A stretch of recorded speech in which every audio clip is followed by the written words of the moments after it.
Қалдарыңыз қалай? Бүгін Алматы қаласында утилизациялық жинақ бойынша соңғы қорытынды жиынның өтіп жатқанын білесіздер. Ол жақта қызу талқылау болып жатыр. Негізгі қазіргі уақытқа дейінгі айтылған ұсыныстарды ол жақта қандай мәселелер қаралып жатқанына бір тоқталып өтейін. Қазақстанға 7 жылдан ескі, яғни 7 жылдан зауыттан шыққанда 7 жылдан асып кеткен көліктерді кіргізуге тыйым салынуы мүмкін. Бұл осы жиынның ішінде айтылған ұсыныс.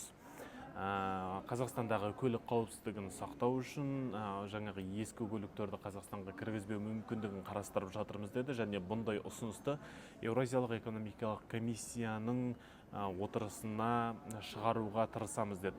Сіздер білесіздер, біз Қазақстан Еуразиялық экономикалық одақтың мүшесіміз. Сондықтан біз бұл одақтың ішінде, шекараның ішінде тауар айналымы еркін жүруі тиіс. Яғни басқа елге, мысалы Ресейге, басқа елге келген көліктер шекарадан Қазақстанға қиындықсыз кіре алуы тиіс. Сондықтан бұл Қазақстанға көліктерді кіргізуге тыйым салынатын болса, бұл жалпы Еуразиялық экономикалық одақтың аумағына кіруге тыйым салынуы керек. Сондықтан біз бұндай ұсынысты Еуразиялық экономикалық комиссияның отырысына, кеңесіне шығаруға тырысамыз деді. Енді қаралып жатқан мәселелерге қатысты айтып өтейін. Бүгінгі отырыс Алматы қаласында өтіп жатыр. Негізгі атауы қоғамдық талқылау. Дегенмен бұл Hyundai компаниясының кеңсесінде өтіп жатыр. Яғни қоғамның кез келген адамы ол жерге кіре алмайды. Яғни бұны қоғамдық талқылау деп айтуға өзі келмейді деді. Утилизациялық алымға қатысты негізгі мәселелерді көтеріп жүрген белсенді топтың мүшелері.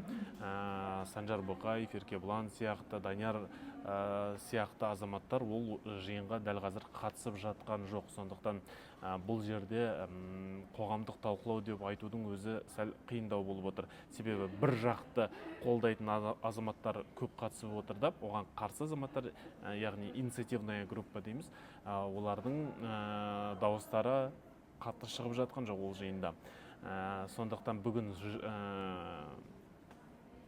қорытынды шешім шыға ма, шықпай ма, ол да әзірге нақты белгісіз.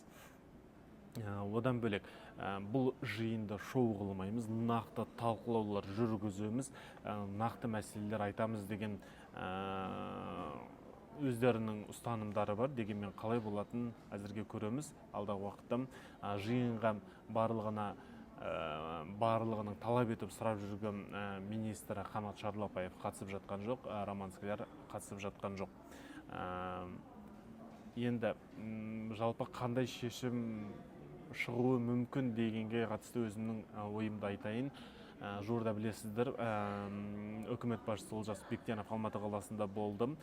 Сол уақытта жалпы үкіметтің атынан сөйлейтін адам ғой, үкімет бұл утилизациялық алымның алынып тасталуына қарсы екенін жеткіздім.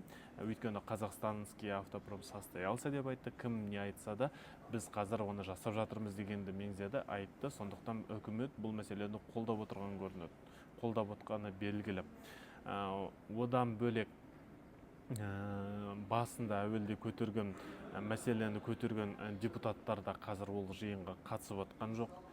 Сондықтан менің ойымша бір барлығына көңілінен шығатындай бір жақсы шешімнің шығуы екі талай. Мүмкін кейбір жеңілдіктер жасауы мүмкін. Айтатын болсақ, мысалы, ауыл шаруашылығы техникасының утилизациялық алымын арзандату сияқты, енді ол біздің елімізге өте қажетті техника болғандықтан осындай мәселелерді қарау мүмкін. Немесе енді жай айтайын, утилизациялық алымды мынадай жасауға болады. Мысалы,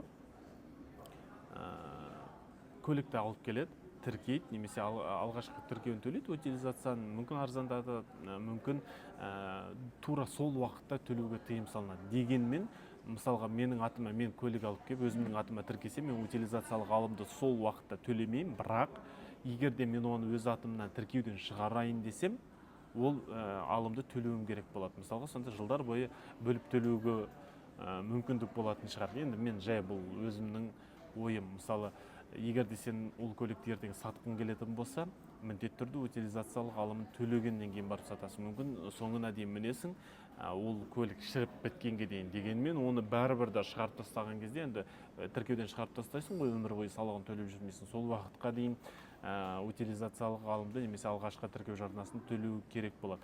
Осы сияқты, мен бұны нақты айтып жатқан жоқпын, осы сияқты жеңілдіктер жасалуы мүмкін. Дегенмен мынау соңғы жаңалықтарға қарап, және де бүгінгі қорытынды жиынға қатысып отқан адамдардың тізіміне қарап, утилизациялық алымды жоюды көздейтін, қолдайтын азаматтардың аздығына қарап, бір өте жағымды жаңалық бола қоятынына аса сеніңкіремей тұрмын.